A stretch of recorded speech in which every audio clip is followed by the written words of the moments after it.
Right, good evening everybody, and thank you for coming along. Those of you who are attending face-to-face here in Dornoch, and those of you out there on the VC. For those of you who don't know me, my name's Dr. David Worthington, and I'm delighted to introduce our speaker for tonight, who is Dr. Julie Brown. I've been spending a bit of time with Julie lately, and it's been very enjoyable. Julie is our Fulbright specialist visitor. She's been here for about 2 weeks. 2 weeks already, and she is a professor in English literature at Clatsop Community College in Oregon. And Julie's research interests are wide. She has worked on autism amongst writers, really interesting work on that. She also writes on literature of the sea and maritime culture in Oregon, but also looking more broadly than that.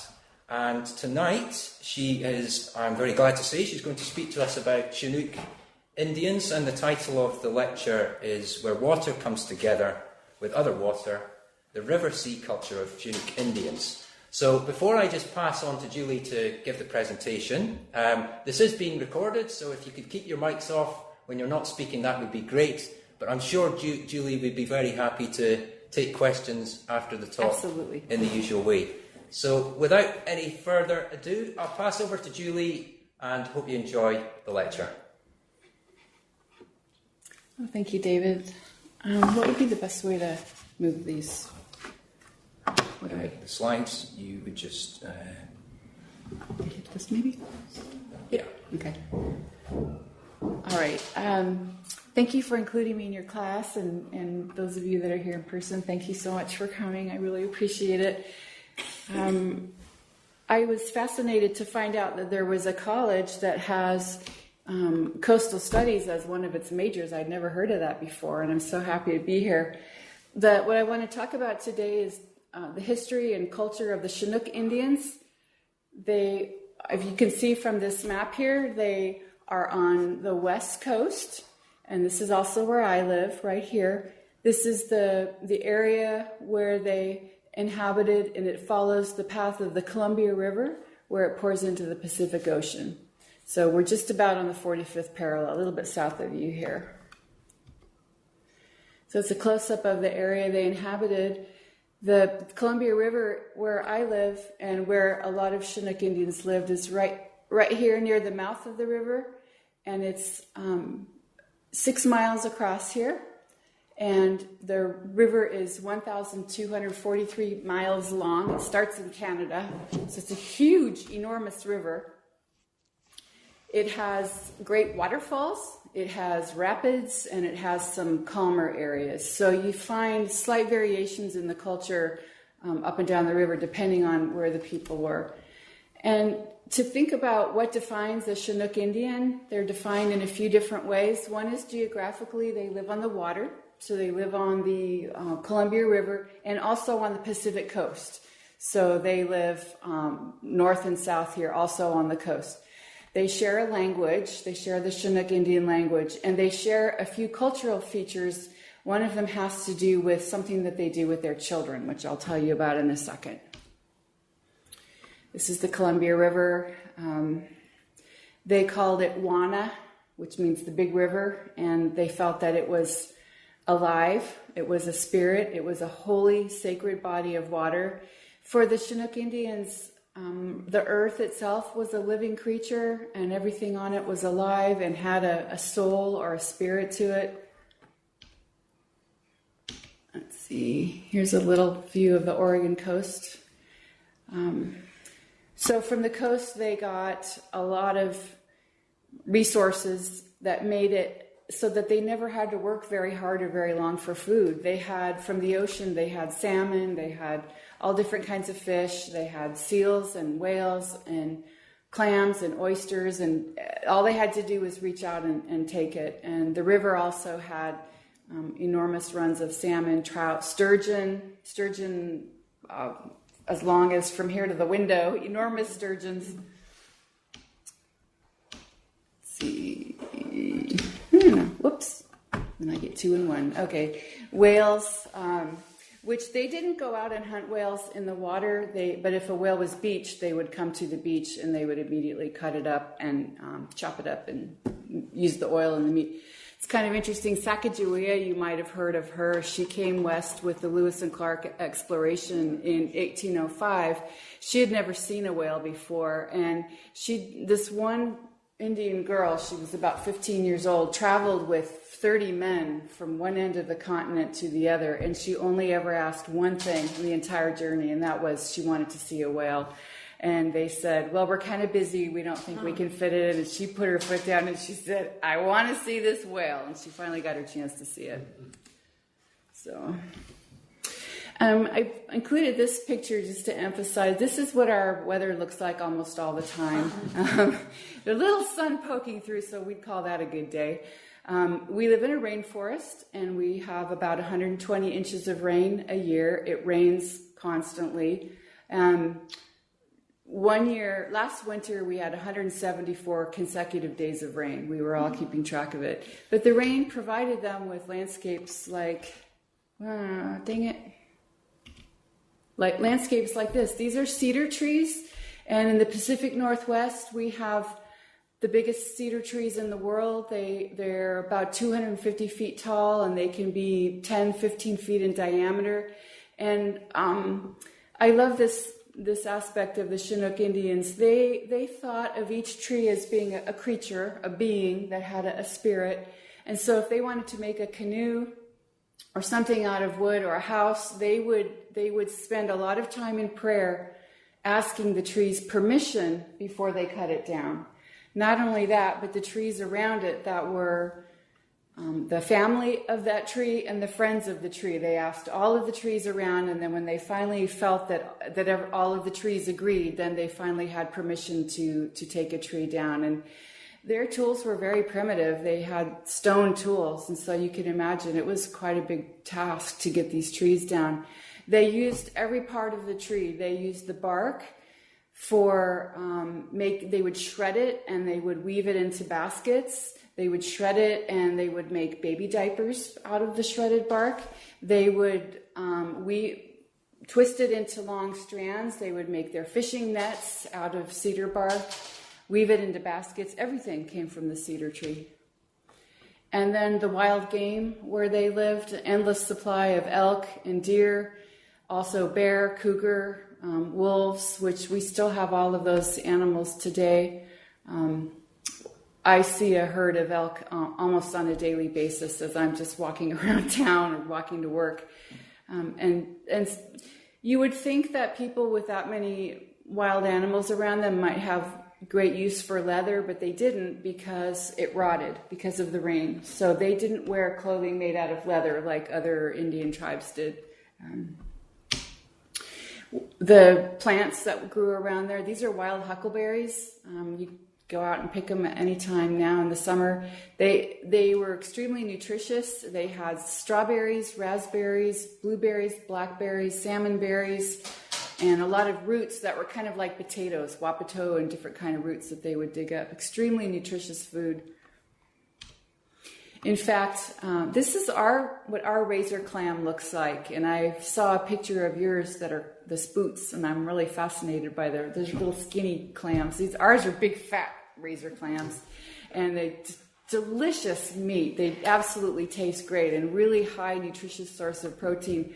The name of the Chinook Indians that was used by all of the other tribes all around them was they give us food. That was what everybody else called them. They give us food because they had so much food they could give it away to everybody.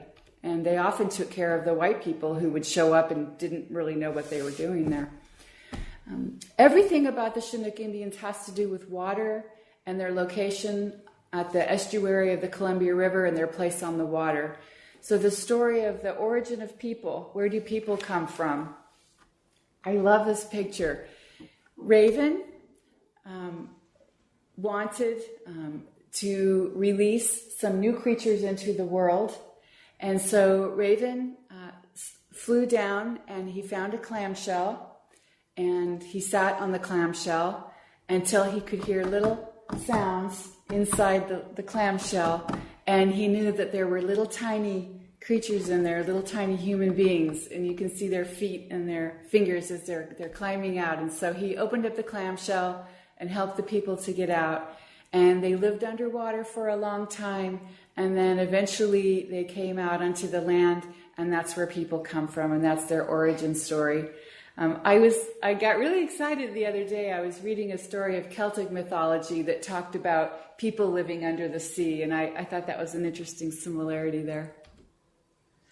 So the story of where the Chinook Indians specifically come from and how they come to live in our area, their story is that they come from the north, up where Alaska and British Columbia, which is true, they did, but their story is that they came from the north in one big canoe, that there were 100 braves, 100 warriors, and they each had wives and children with them, and that they paddled down the coast to where the Columbia River is, that they tied up the canoe, and that the sand washed up into the canoe and filled it up, and over a process of many, many years formed a peninsula. And that's their story of how they come to our area.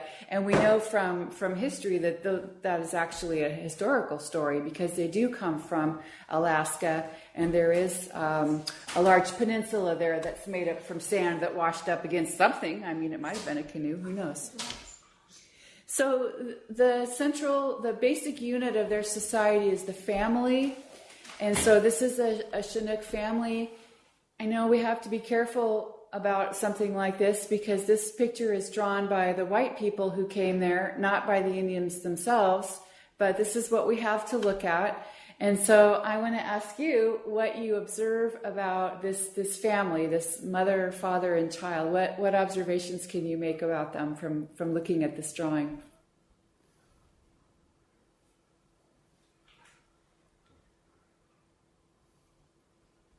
You see anything funny about their heads?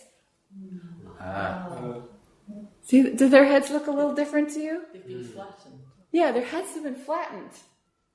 At the time that they're babies, and you can see, if you can see up close in that picture, that little baby is actually wrapped up in a tiny canoe, which I love this. They start their life in a little tiny canoe, their own little canoe, and then I'll show you later on, when they die at the end of their life, they're also put into a canoe. So this baby's in her own... She's in her own little canoe, but there's a piece of wood, or maybe leather, tied very tightly against her forehead from birth. And she's also swaddled in a blanket, and she is tied in there so tightly she can't even move. And they kept their babies in there for 1 solid year. Apparently, that they would go cross-eyed from trying to look at this string that's holding the flap down there. The cross-eyedness went away after they were released from this canoe, but head flattening was a sign of your social status. If you had a flat head, you were considered to be of a higher social status. You were not a slave. So if you were in this Chinook family and you happened to see another Indian that had a round head, you knew that they were low-class people and possibly a slave. And so flattening your baby's head was crucially important to these people, because if they didn't do that, somebody might steal their child, kidnap their child, and their child goes into slavery. They practiced slavery. In any given village, 25% of them were slaves. The slaves were treated very badly. I might as well go on that right now. The slaves were treated very badly. They were given scraps of food, rotten food that nobody else wanted. They were beaten, they were raped, they were traded, they were sold, they were passed around. And then when the owner died, they were tied up to the owner's canoe so that when they starved to death, they would follow their owner into the next world. So I know that a lot of people, I think especially Europeans, have a very romanticized version of what the native culture is like, and a lot of it's true, but there is also this aspect of their culture which isn't very nice. What do you notice about the mother and her clothing? Anybody? Any of you? She's not wearing very much. Yeah. Now the husband, that's kind of an odd situation that he has that blanket there, because they did not have cloth, they did not have blankets. He would have gotten that from a white trader. In fact, their word for white people was cloth people, because they'd never seen cloth before. Her dress is very typical of them. For the most part, the men and the women were naked all the time. And that's interesting to me because it's pretty chilly there. It's pretty cold and it's raining all the time. But apparently they were used to it. It didn't bother them. They didn't wear clothes because they were in and out of the water all the time. In and out of the water, in and out of the canoes. Clothes would get in the way. They bothered them. The ladies would sometimes wear a little skirt like this, made out of cedar bark. The men were usually naked top to toe. So that's just how they did things. I think that the baby being in a canoe on Mama's back is a very special thing. And when she would nurse the baby, she would just grab the canoe and turn it around and hold the baby like this to feed it, and then turn it back around. So she didn't even have to do it. It's interesting you see here that the woman is handling the fish. Fishing was a job for the man of the family, but the women could do it too. Their gender roles weren't so firmly defined that the women couldn't do it too. So she may have caught those fish herself, or she might be getting ready to process them in some way. So, of course, when the white settlers show up in the late 1700s, they're fascinated by this head business. And so you see so many drawings in people's notebooks depicting the flattened heads. And this baby has a different device. You can see it almost looks like an ironing board tied on his head. That's going to be a flat head when they get that kid out of there.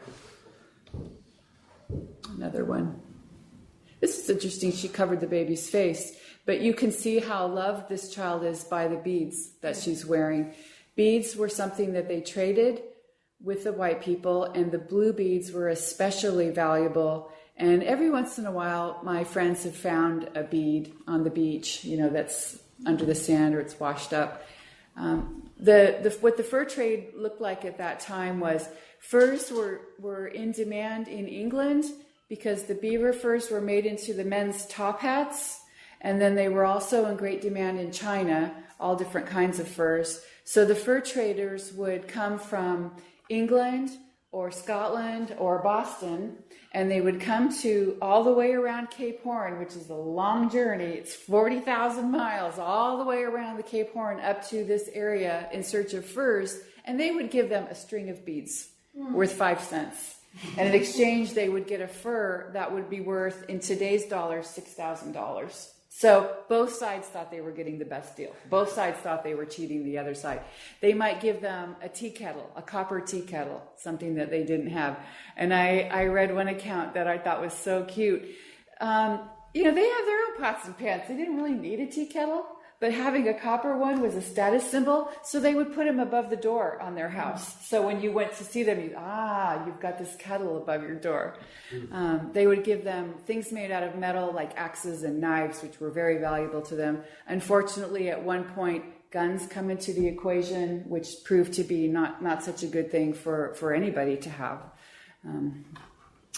Alcohol was another thing that was brought to them. They had no form of alcohol of their own. And the first alcohol that was shared with them, the account says that when the Chinook Indians drank the whiskey, I suppose, they were so afraid of how they felt and also ashamed that they ran into the woods and hid until the effects of it wore off. They were ashamed. They didn't like it, and they kept saying they didn't want it, but the white people kept forcing, and eventually they started drinking. And their genetic makeup is a little bit different from the European, and they don't handle alcohol very well, and they very quickly become addicted, which I suppose was probably the overall plan.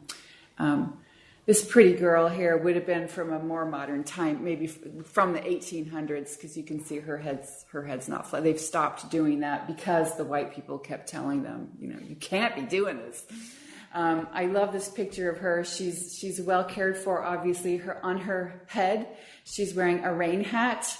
And even the ones that were running around naked did wear these hats because it kept the rain off your face. They were waterproof. She's got a necklace made of shells, dentalia shells, which come from the coast of British Columbia. So they would have been traded up and down the coast. She's also got some coins on her, and she's just so beautiful. Sorry about that. David!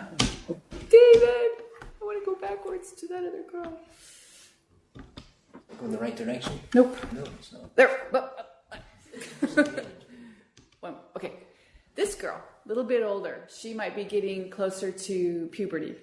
And what would happen to her at puberty is she would fast for a few days. And this is also for the boys. As they'd reach puberty, they would fast for a few days. They would go deep into the forest and they would stay there for a few days and go on a spirit quest to try to find their particular spirit animal. And they would choose a name for themselves. And then when they came back into the community, they were accepted as an adult.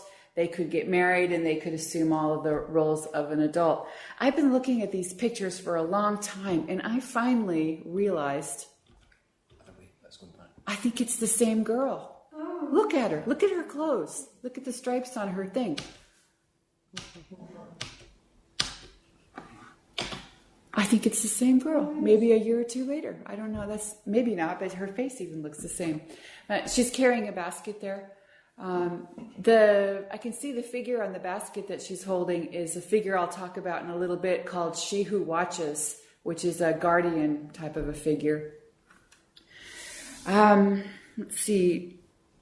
When you got married, this is a Chinook princess on her wedding day.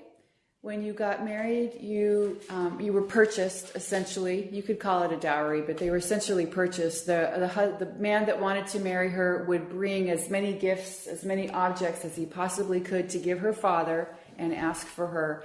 The more items he could give, then that made her worth more. So ultimately his own status would be higher up too. So it was to the husband's advantage to give as much as he could so that she would be a very high status bride. And it's interesting, on this picture you can see on her head, those are Chinese coins that she's got on her head. So that would have come back in the trade from China at some point. That would have come around. And she's also got beads and shells, and she's quite beautiful. The women's job was obviously gathering and harvesting food, preparing the fish, preserving the fish, taking care of the children, and all of those kinds of things. They had a separate hut that was reserved for women that were menstruating. They were removed from the village for 5 days and then they would come back. And this would be possibly, this isn't literally her husband, but this would be a young man of marriageable age. And his job would be the hunting and the fishing and the fighting with any other tribes that crossed the line into their territory. Also making the canoes, making the houses, making the tools, and capturing slaves. An older man, that is a shell through his nose, a dentalia shell from British Columbia, as I said. Take a mental note of his eyes, because I'm going to show you a picture in a little bit of a pictograph that has the same eyes. I think they're really interesting. Couple health issues that they struggled with. One is blindness. And one is strokes. And nowadays people wonder if perhaps those could have been precipitated by the head flattening. Maybe. We don't know for sure, but that could be one of the consequences. Also, strangely enough, a very high portion of them had type 1 diabetes, which it's hard for me to imagine how that genetic trait could get passed on because it would have been fatal. But apparently, at least they made it to the marriageable age before it struck them.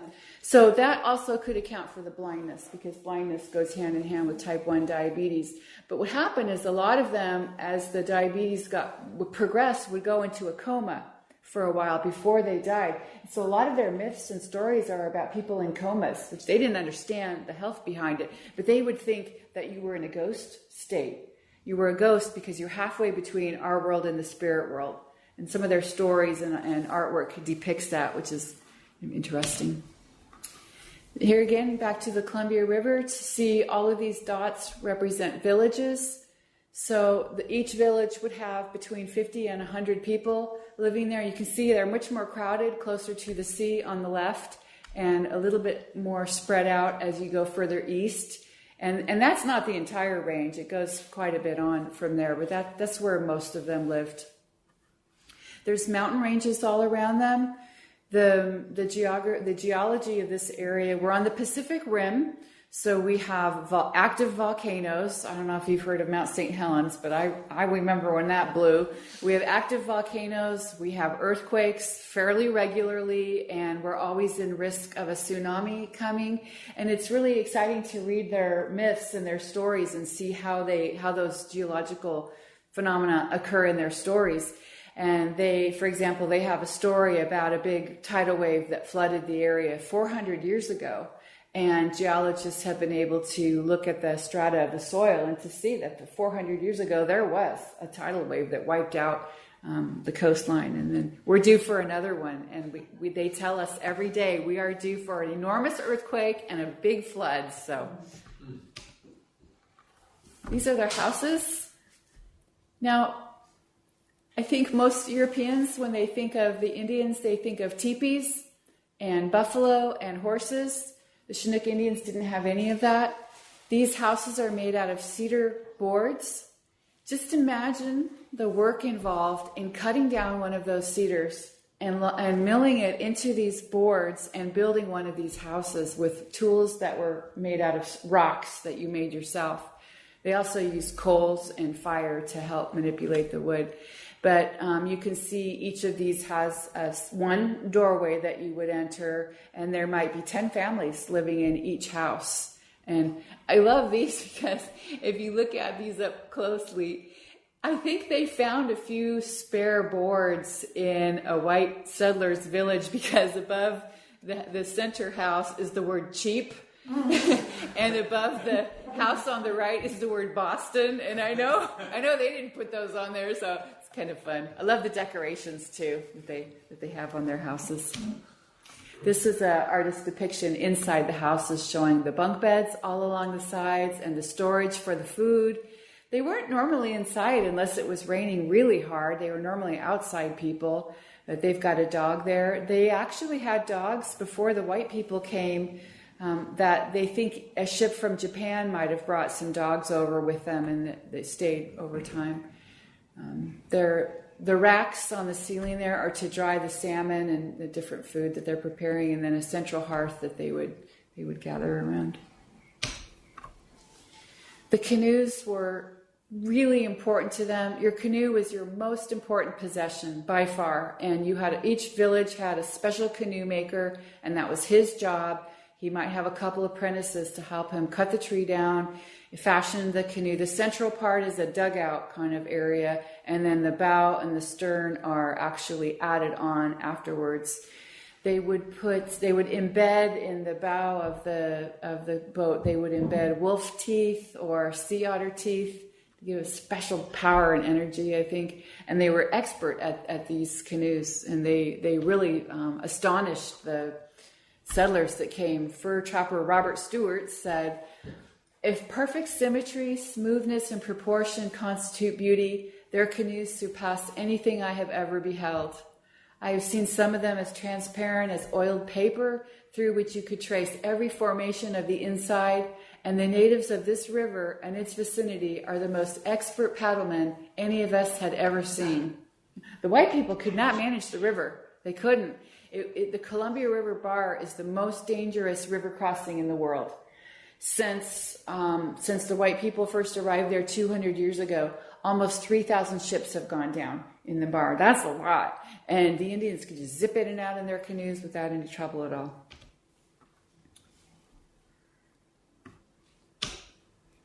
So I wanted to focus a little bit more on the importance of the river-sea location, because I know that's central to your studies here.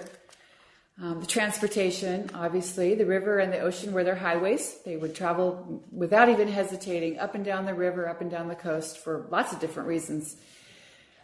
It was their marketplaces and their trade routes. So you might trade and you might get those dentalia shells from up in British Columbia, and then you trade them for elk hides further upriver, and then you take those way upriver and trade them for pieces of obsidian from the volcano that would be useful for making tools. And then the people on the eastern edge of that trade route had their own trade routes over land. So some of the most surprising things show up in their trades from far away, maybe South Dakota or someplace like that. It's a place where you could find a bride by traveling up or down the river. Capture a slave. You needed a couple slaves. You just go out, paddle around, look for somebody with a round head, especially children. Grab them, take them back home. The language follows the river with slight variations up and down, but the language is tied to the water, to Wana, their spirit. Your social status was determined by your place on the water. I think this is fascinating. Upriver to the east has the lowest status. As you come down the river coming west, your status gets higher and higher and higher. When you get to the coast, if you turn north toward Alaska, the further north you go, the higher your status is. I think that's interesting. All I can come up with is, and we don't know for sure why, but all I can come up with is they know that they came from the north, so maybe the people closer to the north, being closer to the original homeland, perhaps had a higher status. But when you were looking for a bride, you would try to find one with a higher status because she would raise up your status. And if she spoke a different language because she'd been captured from a mountain land or something like that, all the better. They liked that. They liked having all the different languages in their village. That was your exposure to other cultures, all different Indian cultures, but also then all of the white cultures that came later. The abundant food source of the salmon.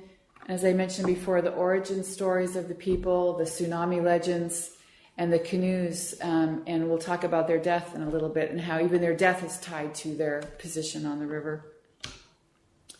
So, I'm thinking he's probably going for a sturgeon. That looks like a lot of work to go to for a salmon, in my opinion. But the sturgeon, they sleep in the bottom of the Columbia River, and they line the banks of the Columbia River. I've caught a sturgeon before. They're big. Sturgeon can be 10, 12, 15, up to 20 feet. They're ancient fish. I wish I had a picture to show you. They look like dinosaurs. They are really ugly, but they taste really good. And so I'm guessing he's going for a sturgeon there. Sturgeon I caught was 46 inches, and it was too small, and I had to throw it back. So I tried stretching it. The earlier Chinook had nets that they made themselves out of twine from the cedars, and they had floats that they carved out of wood, and I've seen some of them. They're beautiful. Each one would have a different animal creature because it had a different function, and then they tied the bottoms of the nets with stones that they carved that also looked like little creatures. It's amazing how similar their fishing tackle was to this gear here that they've probably traded. This is white people's fishing gear, but it's so similar. It's eerie how similar it was. And what I've been learning about Scottish fishing is that you have the same setup here with the drift nets or the gill nets with the floats and the sinkers. And I love this picture. I love that woman taking her baby out as she's helping with the nets. This is further upriver. This is called Sacagawea Falls. It was an extremely important place for the Chinook Indians. They have been fishing at Sacagawea Falls for 10,000 years. In this place, using scaffolding that they built and then dip nets. If you can see in the bottom middle, he's got a dip net there. They're just going to stick those nets out and fill them up with fish and pull them in as fast as you can imagine. Huge salmon, 3 feet long salmon. It takes them 2 seconds to grab one and bring them back in. This being such a central fishing location was also a cultural center. This is almost where you had your rendezvous. You would meet the Chinook Indians from all around and other Indians from other tribes all around. You would tell stories, you would gamble, you would trade wives, you'd share the wives, you'd bring your kids, you would trade for goods. It was a big, big, happy, wonderful place. Very, very important to the Chinook Indians. When my grandfather was a young man, he had a lot of friends that were Chinook Indians, and he's told me about the time that he'd spent at Sacagawea Falls fishing with them and living in their houses with them, and I feel really fortunate that I got to get those stories from him. My great-grandmother was a Chippewa Indian, but they're from further east than this. Now, in 1956, the federal government built a dam, Bonneville Dam, right here across these, destroyed the waterfalls, destroyed the villages, flooded the settlement, and put an end to something that had been going on for 10,000 years. It's heartbreaking, it really is. And that's left a scar on them that still hurts badly to this day. They were promised money and brand new houses, and they got the money, but they never got the houses, and it's been delayed. It's been 60 years, and the last I heard of it was that the paperwork was on President Trump's desk, and he refused to sign it. So, sorry about that. Salmon lore. Ooh, got some great stories about salmon. These are for you, Jane. Jane, I had you in mind when I was putting this together. They had built-in conservation without maybe consciously thinking about conservation. It was naturally built into their stories and their lore. And so after fishing there for 10,000 years, the fish population never deviated from its fullness. It only took 40 years for the white people to come and do a big number on the salmon. So you only fish 3 times a day. This is during salmon season. You only got to use 1 net per person. You could only fish 100 fish per net. So that's a lot of salmon still, but you couldn't put your net out before sunrise. Menstruating women were not allowed to fish. You only cut the fish from head to tail. In other words, you made a horizontal cut across the fish when you were cleaning it. You did not cut it vertically. You didn't cut the spine. That was considered to be very disrespectful to the fish. Only white people would do that. You wouldn't do that. The first salmon, they had a great feast and a great celebration. I don't think we have enough time, but I have a beautiful first-hand account of one of the fish celebrations there. But they had a big feast where everybody from the village came and everybody danced and they had feast. And it was a big occasion when the first salmon was caught. When they cleaned out the fish, the guts were placed on a rock for the birds to eat. And then the bones were very carefully and very respectfully put back into the river. They believed that salmon were people. They were people that lived under the water and who volunteered to become salmon so that we could eat them. And so they always thanked them, and they were very respectful to them, and they handled the bones in a very respectful manner, and they thanked them. Whoever caught the first fish was a very lucky person and would be lucky for a whole year. Twins, which I love this. I'm a mother of twins. Twins are actually salmon people in disguise. So any twins in here? No? So if you know anyone who's a twin, they're actually a salmon. So you can tell them that. Twin children had the power to call the salmon. If the salmon were running a little bit late, they would send some twins down to the water to call to the salmon. And I didn't know this because you wouldn't know this, but when you set up your salmon to dry and then you leave the area, they play together while we're gone, which I think is cute. I fish for salmon. I dry my salmon and then I can it. So I'm a big salmon fan. In the area where they built that dam, kind of near there's another area where the Indians still fish with their dip nets, but it's not Salila Falls, but it's a similar area. I like to go there once a year and buy sockeye salmon from them. I like to support their industry, and also it's just a beautiful chance to get to talk to them and get your fish right out of the water. I mean, it's still wet when they hand it to you. And I was talking to the man that I like to buy my fish from. His name Frank One Feather. And he says, we only live off the interest. We never use or damage the principle. We have lived this way for thousands of years.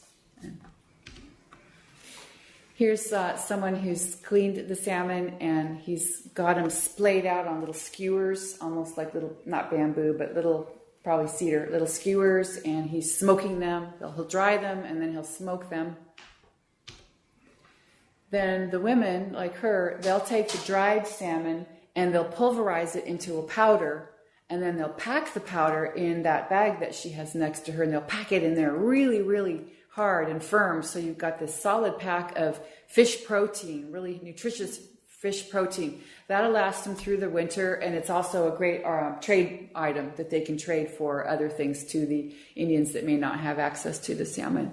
They'd also dry berries, the huckleberries and different kinds of berries, and add that in with the salmon too sometimes. So I imagine that would taste pretty good.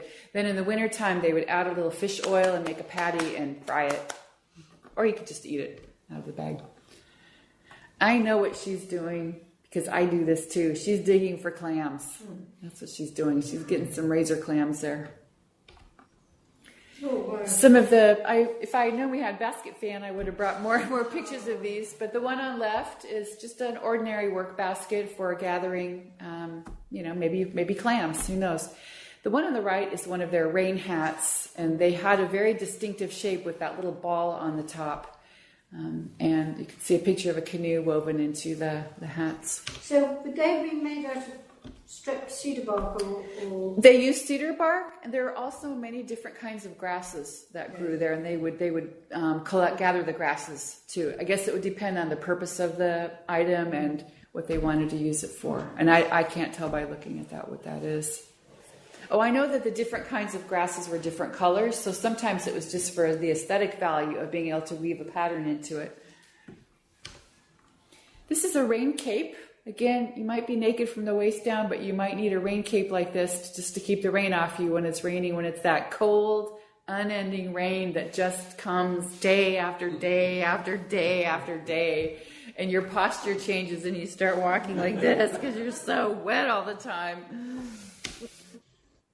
These some of the collection of some of their stone tools. You can see that the little creatures that are carved on them. The long pointy one I think is an owl, and the ones that have a groove around the center are used for the fish nets. And then there's a couple mortar and pestles here. What's that? The very Pictish looking. Isn't that fascinating? I really want to know more about the cultural similarities between the two. Yeah. I love that. This is the one. Remember, I asked you to remember that man's eyes at the beginning. To me, these are his eyes. They look so similar, the shape and the wrinkles. This is a figure called She Who Watches, and they're not exactly sure. She might be a badger, but it's a woman. She's called She Who Watches. There are several of these up and down the Columbia River, and her job is watching over the people, making sure that they're okay, and watching over the salmon. These are some other pictographs that I've been sort of collecting over time. If you go hiking along the Columbia River, you might be lucky and stumble upon some of these. You notice some of the ones on the right, a lot of skeletons that people think may be related to the earliest occasions where they were contracting smallpox from the white visitors, or maybe starvation, possibly. My favorite one is on the bottom left. I love that face. I want to have a tattoo of that face. I love that. Whoops. Okay. This is the shaman. And you can tell that he's the shaman because of his special headdress and his ceremonial cape that he's wearing. He would have been from a coastal area slightly up north, probably. You can tell by the artwork on his cape and his special outfit that he has. He's holding a wooden rattle that he would shake. So his job is to be the mediator between the physical world and the spirit world. If you're not feeling well, he would heal you. If the chief needed guidance, he would offer the guidance. He would lead up the salmon feast and all of the special festivals that they had. They believe that, as I said before, everything has a spirit, everything's alive, everything should be respected, except for slaves, apparently. Or rattle. Now, just briefly talk about their language. I've been reading some linguistic studies done by Frank Boas and other linguists who were very prominent in the late 1800s. And he spent a lot of time with the Chinooks. And he said, now, one thing he said was their language was highly onomatopoetic. Onomatopoetic meaning that the word sounds like what it is. So, he is the word for laugh. Ho is the word for cough. And I love this. Tum-tum is your heart, right? Your tum-tum is your heart. And I just think, I love that.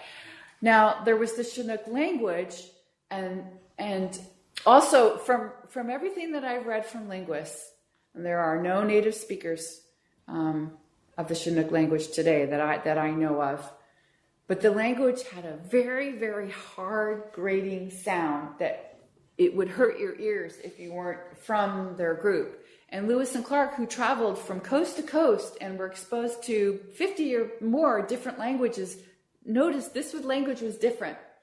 and the K's and the S's and the L's were expressed in a very harsh way. So this is my rendition of it. Some of the place names where I live: Clatsop, Klatskanai, Kikatat, Siskiu, Kwakiatl, Wakayaksam.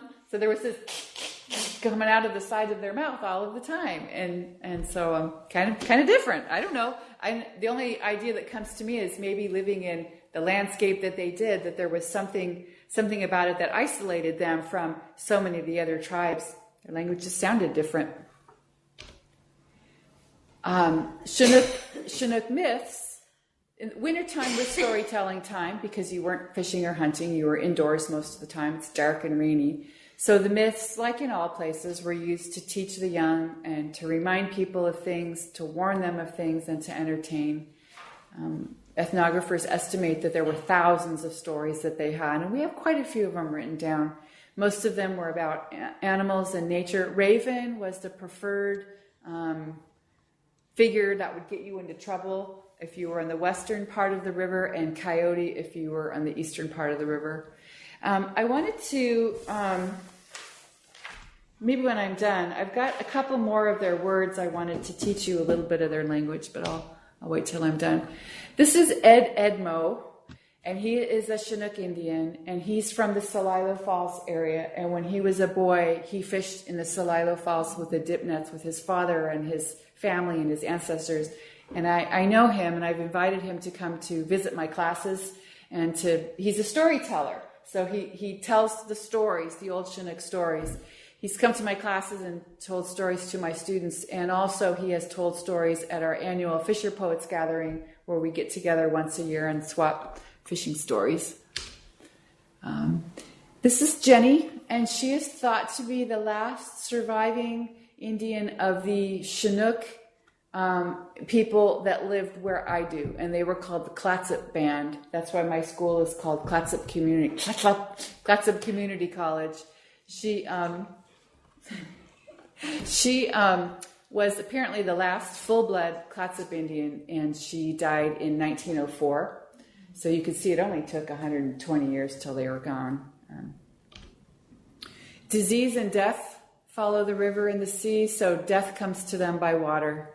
And this is one of the very shameful moments of American history. I mean, not all of this was deliberate, but some of it was. So the diseases that came to them and killed them off, the venereal disease. And I was talking to David earlier today.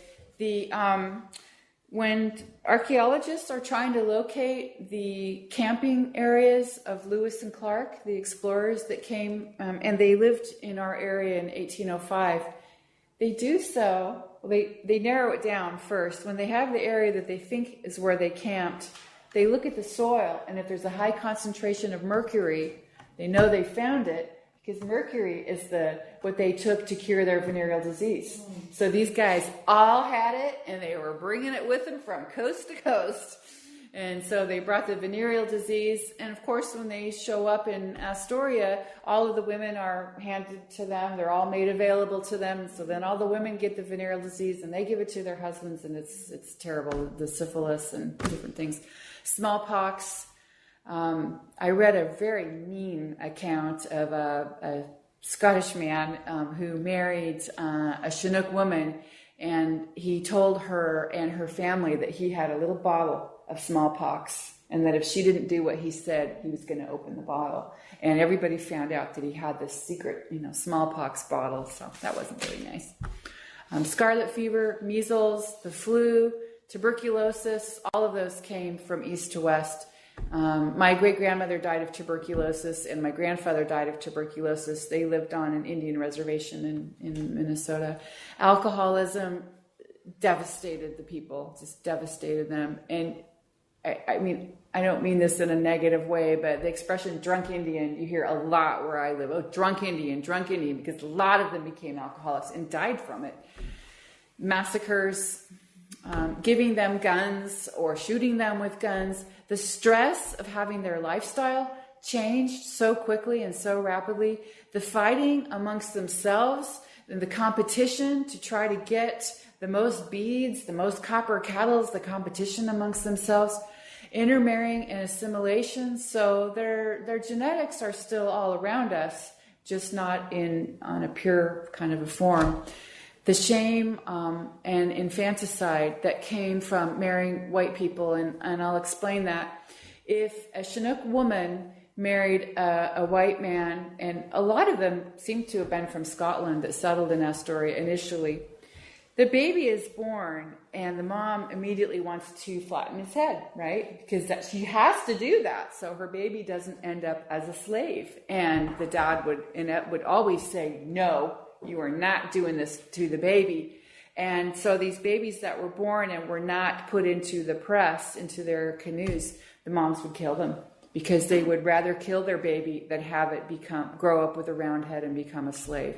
Over time, that kind of stopped. But the rise of insanity and the number of suicides amongst them was huge.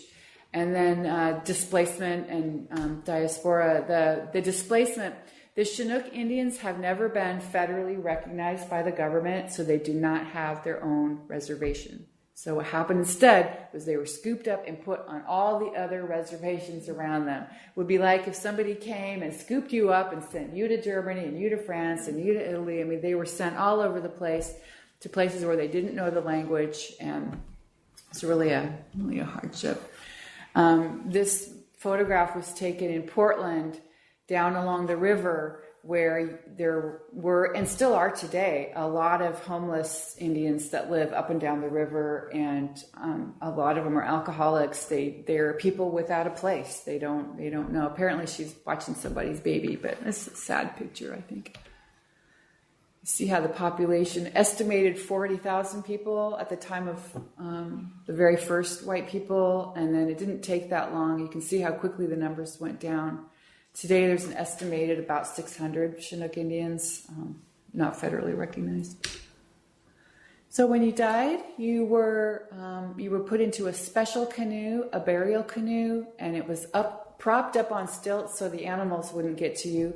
You were always facing the water, so your death was kind of like your birth into the special canoe. And they were buried with all of their special objects. So pots and pans, tools, all the things that you would need in your next life.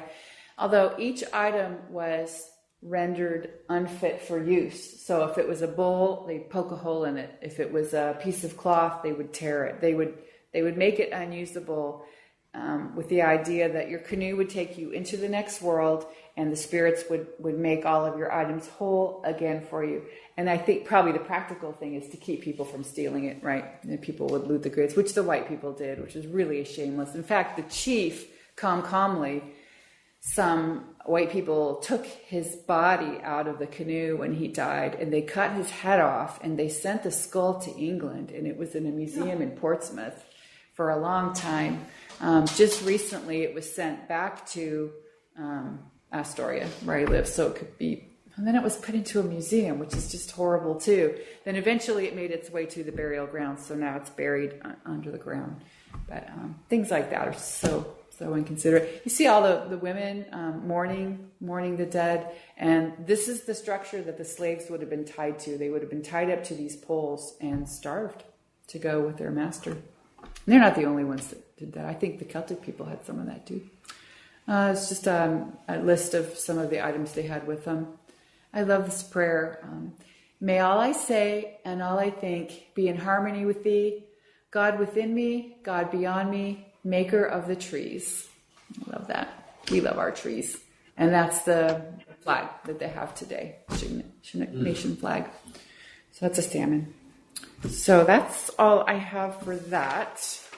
And I wanted to really quickly, and I'm sorry for you at home, I will ask David to email this to you. It's a little mini vocabulary of Chinook words. Just wanted to show you, it's kind of fun. So you'll just have to bear with us for a minute, but I'll make sure that you get this, I promise. Now, Chinook jargon is a little bit different from Chinook language.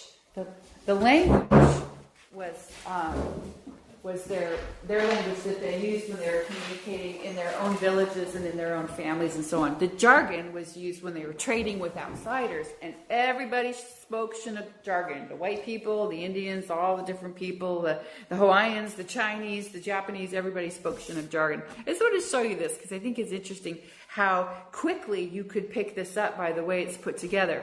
So these words come into the Chinook jargon from the Chinook language, the Nootka and Salish, which are up north, up the coast, English, French from the fur trappers, and then some of them are unknown. So United States is the American country. Now look at this word American. They have the word Boston, right? Boston, because most of them came from Boston, and that Massachusetts accent, that's just how they talk there. Boston, I'm from Boston. Illahee means country, so Boston, Illahee is American country. President, they all had to know who the president was because he's the one that was taking our land away from them. So the boss in Washington. So the Tyee, Copa, Washington. So a little bit of English, a little bit of some other words. Your hair is called the grass on your head. So a Chinook word, Copa. You see the French here, right? La tête, head, French for head. Thunder, strong noise in sky. Skookum means strong. I love this. There's a lot of creeks where I live called Skookumchuck, which means strong water. Skookumchuck. So Skookum, noise. Copa, Saghali, which means sky. Trout, chum salmon. Spotted salmon. What is a trout? Well, it's a spotted salmon. It's a chum salmon. So salmon would be the English word that they're using. By the way, the word for salmon, this is what the word for salmon. That's how they said salmon. I love that. The Bible was your sky boss, his book. So the Saghali, Tyee, Yaka, book. I love this one now. Drunkard. He's a man full of rum. Patlum, lum would it be how they'd say rum, right? Just like Japanese people, they have a hard time with their L's and R's sometimes. So lum for rum. Rum man. Now, I want you to figure this word out. Kinchach. Priest. Kinchach. Boston. Kinchach. Boston. Kinchach. Kinchach. French. No Kinchach. Kinchach. European. Scottish. You're getting closer. Huh? King George. King George. That was the word for Englishman. An Englishman was called a King George, and he was called a Kinchach. So a drunk man was King George full of rum. So I love that. And then your beloved is your good in the heart. Cloche, Copa, Tum Tum. So I love that. Just wanted to share this with you. That was kind of fun. So, thank you so much, Julie. Yeah, my pleasure. Thank you very much. The word I'm curious about, or maybe there's many words, is rain. Given the amount of precipitation you referred to, presumably there are 60 words for rain. Yeah, I know. I don't know why it didn't come across my.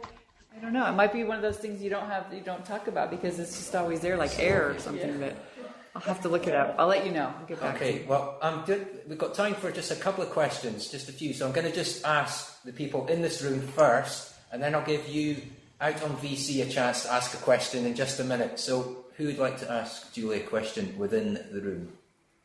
Or Peter? The head flattening ritual that they had, was that anything that was practiced in other tribes further to the north, or was it very much the Chinook? And did other tribes to the north have any other bodily sort of, I mean, they had obviously ritual things with totem poles and so on, but did any of the other tribes have anything that was sort of similar in that way that sort of made them identified later on as a status? From what I've read, the Chinook Indians were the only ones that did that head flattening. And the odd thing is, in Montana, there's a tribe called the Flatheads, but they didn't flatten heads. I don't know, but the Chinook did, deliberately did. The only other I know, piercings and tattooings, and then painting, and other things like that. But no other like permanent body changes. Only the Chinook. And from what I've read, I don't think there's anywhere else in the world, in Africa or any place. Yeah, on their chins, I guess. I suppose it's kind of African comparisons with like the necks and the neck rings and the plates in the bottom lips. Yeah, and the thing about head flattening is it has to be done when you're an infant. You can't do it later on in life. So I was talking to David about this. How many, a foot binding would be, oh, that's a really good comparison, really good. Is that your status all has to do with things that you can't control. You can't control where you're born on the river. You can't control what your parents did to your head. Your status can't be earned. You have to be born with it. Was the status always geographical rather than kinship based? It was within a village. There would be, the chief and the bravest, the strongest, and the people with the most possessions would rise up to the top, and then the slaves would be at the bottom. But then from one village to another, it was all by geography, by your place on the village. Your place along the river. So if you were vulnerable to slavery, if you had a round head, why did parents of round-headed babies or round-headed people who had babies not then flatten their heads? Was there some sort of regulation that meant that if you were of that sort of status, then you weren't allowed to flatten your baby's head? If you lived off the river, like in the forest, on a tributary up in the mountains, they just culturally didn't practice head flattening. But also, I get the sense that in a village, not every baby got a flat head. Maybe the top 1/3 of the population. So we might have flat heads. You might be in our village, and we tolerate you, but you don't have flat heads. But we wouldn't take you as slaves, but somebody else might. So that's my understanding of it. Right, and that's why I was wondering, why wouldn't that side of the village then just flatten their heads? There must have been some sort of restriction. I don't know. Yeah. I don't know. That's a good question. Okay, any questions out there on VC? Yes, I've got one, David. Brian here from Southwest England. Recently on television, last Saturday in fact, was the second part of a repeated programme. I'll read the title out to you. It's The Masters of the Pacific Coast, the Tribes of the American Northwest. Actually, it was about the tribes of the Canadian Northwest, Sacagawea and further north. An important part of that programme was the Canadian government taking the children away from the tribes to special schools and brainwashing them not to in English and so on. And later on, recently in fact, the Canadian government has formally apologised to the tribes about that. Was there anything similar to that in your river?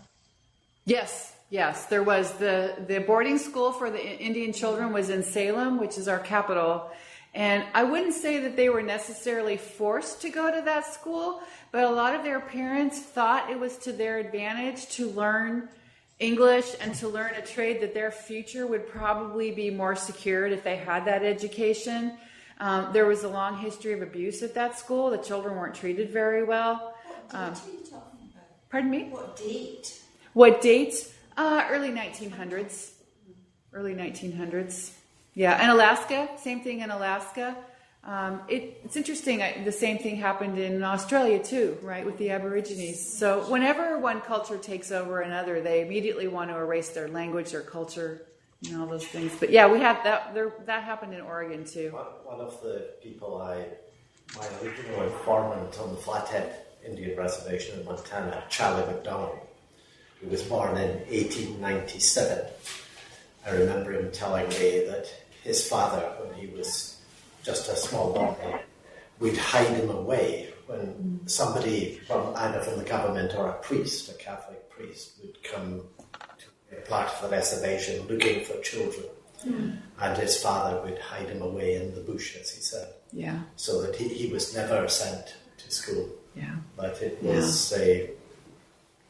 so that was that would have been in the early 1900s. Just a chance for one more question from those of you out on the VC. If you just want to switch your mic on, it's first come, first served, I'm afraid. I'll ask a question then. Thank you. I found that really interesting. Could I ask about the bones of the salmon? So you mentioned that they were returned to the river. Was that also done if salmon were being preserved or smoked? And if so, I'm just wondering about the process of finding the bones or not finding the bones. Yeah. I don't know if I can really answer that. I know that with the first feast of the salmon, that was the ritual to do that. I think your question is good because it seems slightly impractical when you're butchering 300 fish to carefully carry the bones to the river over and over again. So I'm not sure if they might have had some other way of handling it. I don't know. But, a lot of times the bones are kept in the fish too when they're smoked. So they're nutritious when you grind them up. So I don't know. It's a good question. I was wondering about... thanks, Jen. I was wondering about... salmon as a source of wisdom, if that was something you found in Chinook lore, given, I presume there's a lot of omega-3 fatty acids in Pacific salmon as there are in Atlantic salmon. But is that something that comes through in the sources that you've looked at? No. And it's funny because I just heard about the salmon of knowledge on the Isle of Skye, but no, I haven't seen anything. The wisdom was associated with birds, usually different types of birds. Salmon were... The twins, they were the sacrifice, almost in a Christ-like way. They sacrificed themselves for the people, but I've never seen anything particularly about knowledge. Okay, thank you. Any last questions from anybody out in the VC or in the room? Yes, another one from me, please, David. Okay, Brian, if you can make it quick, that's great, thanks.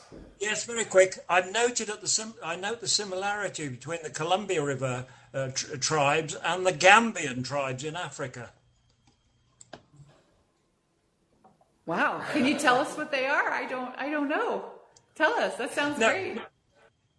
Now, what I meant was, in the Gambia, the country is just simply the river and a bit of land each side. And it struck me that the Colombian tribes occupy the land near the river and don't go far away from it. Is that right? Absolutely. Or was that right? Yeah, they did. They absolutely stayed right next to the river on both sides. For one thing, the forests were so thick, it was very hard to penetrate, but yeah. Okay, well, thanks everybody for your questions. I'm glad we got a chance to speak to some of you out in VC, but it's always a bit of a pity that we can't speak to you all. And thank you so much to Julie for a fascinating presentation. Really, really enjoyable. All sorts of angles for us to consider. And it's been great having Julie here. We were down at Dornoch Beach getting interviewed this morning, and there was no rain, but you still said it looked like Oregon, so I was deeply impressed. But thank you very much, and thanks to everybody out in the VC. Well, there's a recording of this lecture as well, so if you want to listen back to it, it will be put on YouTube, and we'll send it out to all of you in the next couple of days. So have a good evening, and thank you to everybody for coming along, and to Julie in particular. Thank you.